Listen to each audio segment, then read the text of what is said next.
Mobile سب سے بڑا ذریعہ ہے بربادی کا۔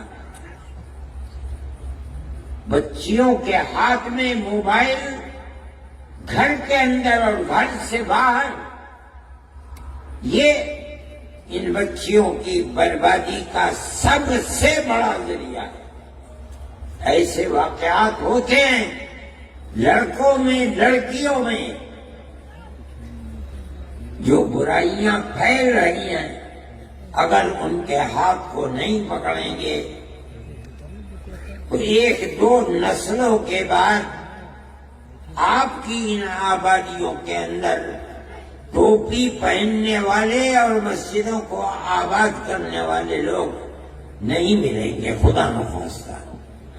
پہلے بھی بتاتے ہیں کہ لوگوں کے اندر جوا، سٹا، شراب، بدکاری پہلے سے بہت زیادہ ہے، اور یہ چیز آپ کی بھی عفت و پاک دامنی کے اوپر پھٹا لگائے گی۔ دنیا کے اندر آج وہ طبقے ابھر رہے ہیں، طاقتور بن رہے ہیں، جن کا مقصد یہ بنا ہوا ہے کہ وہ مسلمان بچیوں کو آوارہ گردی کا شکار بنائیں۔ ناچاقی اور مسائل کے پیدا ہونے پر تو بجائے اس کے کہ وہ کورٹ میں جائیں، محکمہ شرعی کے کام کرنے والے لوگوں کے سامنے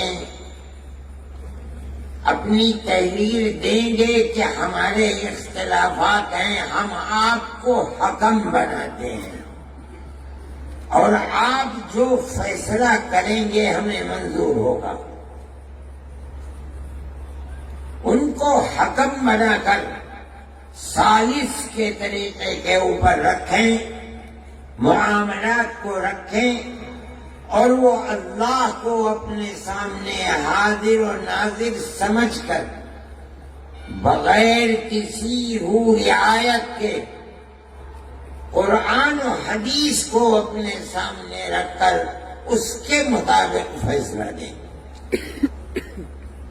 یہ ضروری ہے آپ اس چیز کو سمجھیں کہ عدالتی نظام ساری دنیا کے اندر لائے جائے، آپ اگر حکم اور حاکم بن کر بیٹھیں گے تو آپ کے خلاف مقدمے ہوں گے، آپ ہار جائیں گے، آپ کا نظام بند ہو جائے گا۔ اگر آپ کسی چیز کو چلا سکتے ہیں تو اس کی صرف ایک ہی صورت ہے کہ آپ محکمہ شرعیہ چلانے والوں کو ثالث بنائیں اور یہ کہیں کہ ہمارا جھگڑا ہے، ہم آپ کے سامنے پیش کرتے ہیں، آپ ہمارے جھگڑے کے درمیان میں فیصلہ فرما دیں۔ اس تحریر کے بعد جس پر دونوں فریقوں کے دستخط ہوں گے، یہ چیز چلے گی، بجائے اس کے کہ آپ لاکھوں اور کروڑوں روپیہ عدالتوں کی نظر کر دیں، فقیر بن جائیں، زمینیں بک جائیں۔ یہ بہت آسان چیز ہے کہ جس کو مثل مشہور ہے کہ ہلدی لگی نہ پھٹکری اور رنگ آیا چوکھا، اس طریقے پر آپ کام کر سکیں گے۔ لیکن میں حضرت مولانا سے عرض کرتا ہوں کہ جو حکم بنیں گے، ثالث بنیں گے، وہ مدرسوں کے پڑھانے والے لوگ ہوں گے۔ یہ ایک دوسرا موضوع ہے کہ دو آدمیوں کے درمیان میں دونوں کے بیانات لینا، ان ان بیانات کو دے کر کے پھر آپس میں ہو سکتا ہے ضرورت جرح کی پڑ جائے، اس کی بنیاد کے اوپر ہو سکتا ہے گواہوں کی ضرورت پڑے، فیصلہ کرنے کے لیے وہ طریقہ جو عدالتوں کے اندر چلتا ہے سمجھنے کے لیے ٹریننگ کی ضرورت ہے۔ میں ان حضرات سے مولانا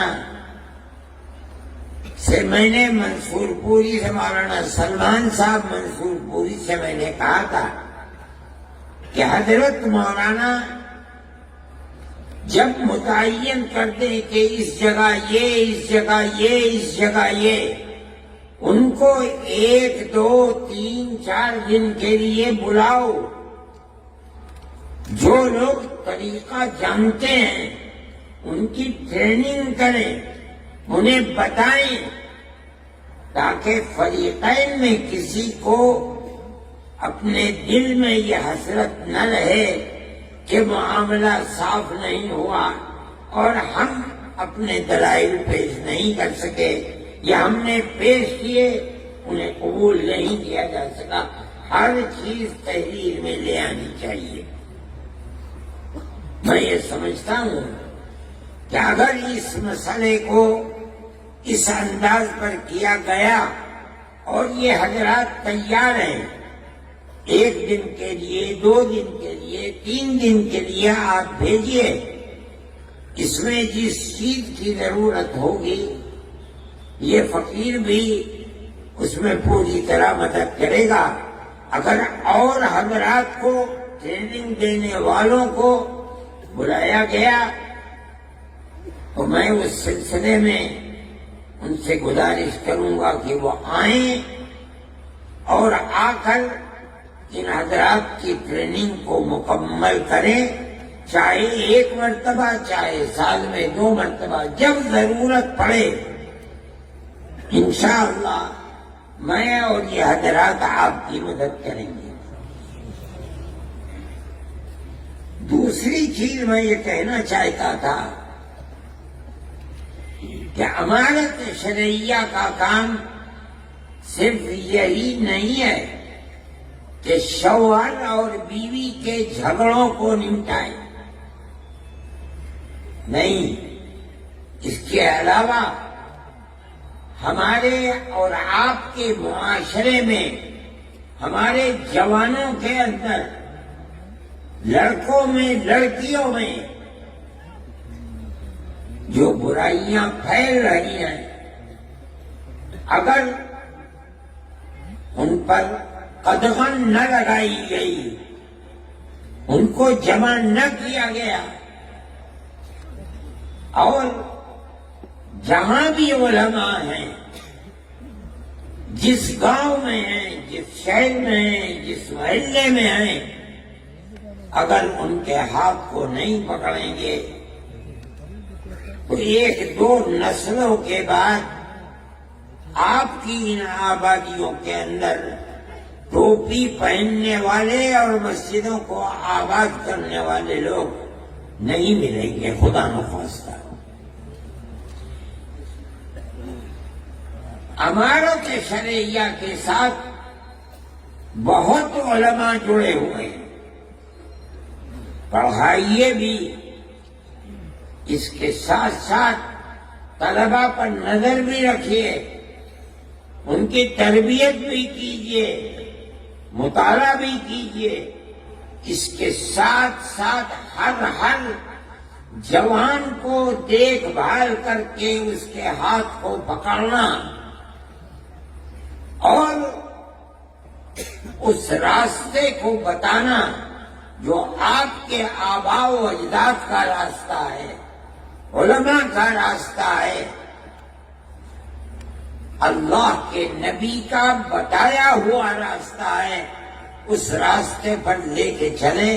یہ بھی امانت شرعیہ کا ایک بنیادی طریقہ کار ہے، اگر آپ اس کو نہیں اپنائیں گے تو آپ کا کام مکمل نہیں ہے۔ وہ ماں باپ جو اپنے بچے کو دیکھ رہے ہیں کہ وہ راستے سے ہٹا ہوا ہے، علماء کو بتائیں۔ علماء کا یہ فرض ہے کہ جائے، قریب کرے، محبت اور پیار کے ساتھ سمجھائے اور امر بالمعروف اور نہی عن المنکر کر کے اس کو سیدھے راستے پر لائے۔ یہ فرض ہے۔ مجھ سے لوگوں نے اس سفر میں بھی بتایا، پہلے بھی بتاتے ہیں کہ لوگوں کے اندر جوا، سٹا، شراب، بدکاری پہلے سے بہت زیادہ ہے،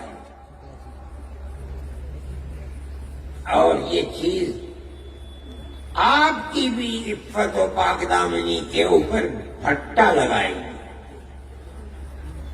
آپ کے بچے اگر محفوظ نہیں ہیں، لڑکے، یاد رکھیے کہ آپ کی لڑکیاں بھی محفوظ نہیں رہ پائیں گی۔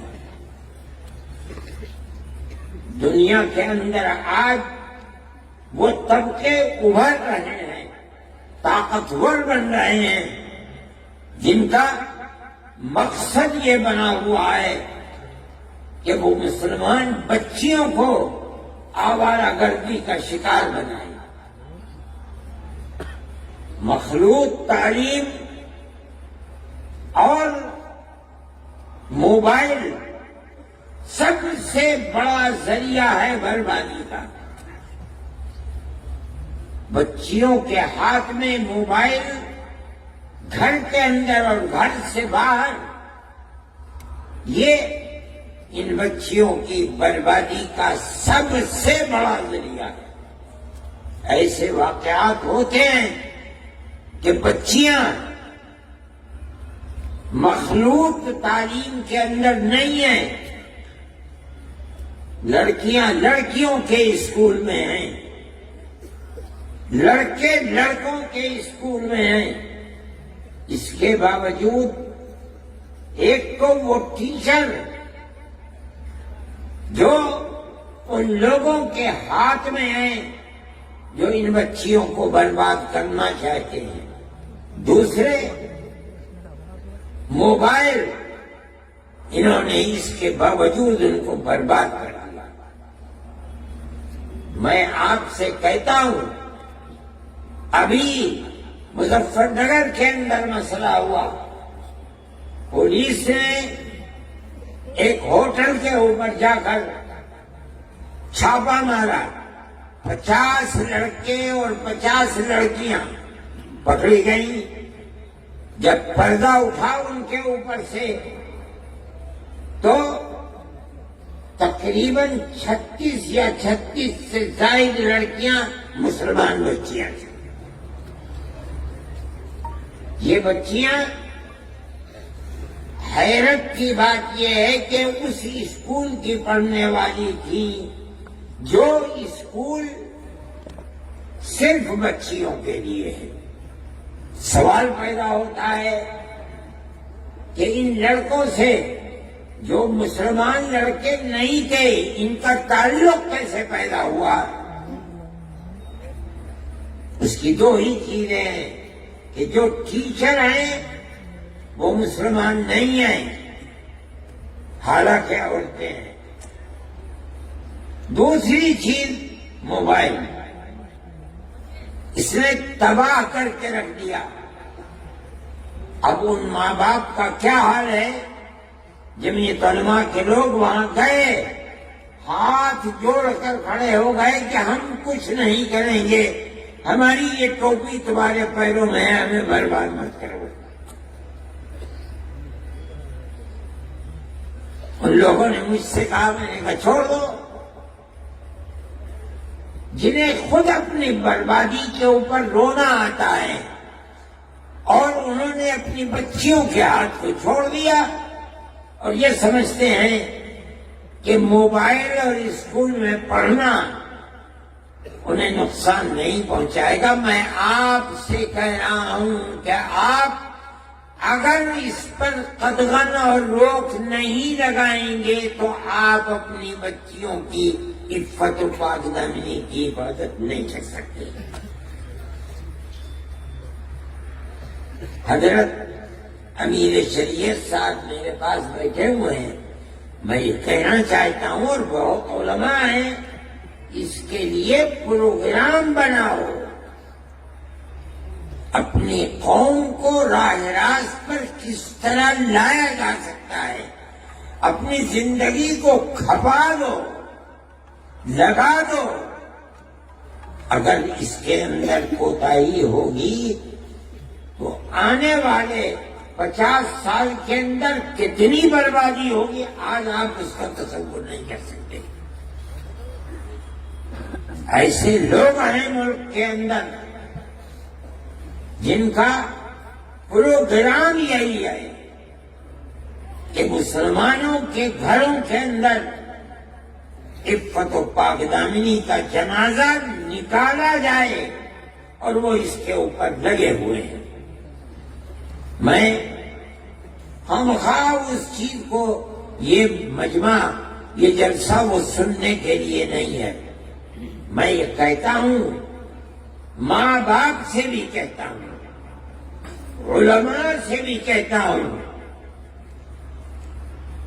امارت شرعیہ کے ذمہ داروں سے بھی کہتا ہوں کہ خدا کے لیے قوم کی فکر کرو۔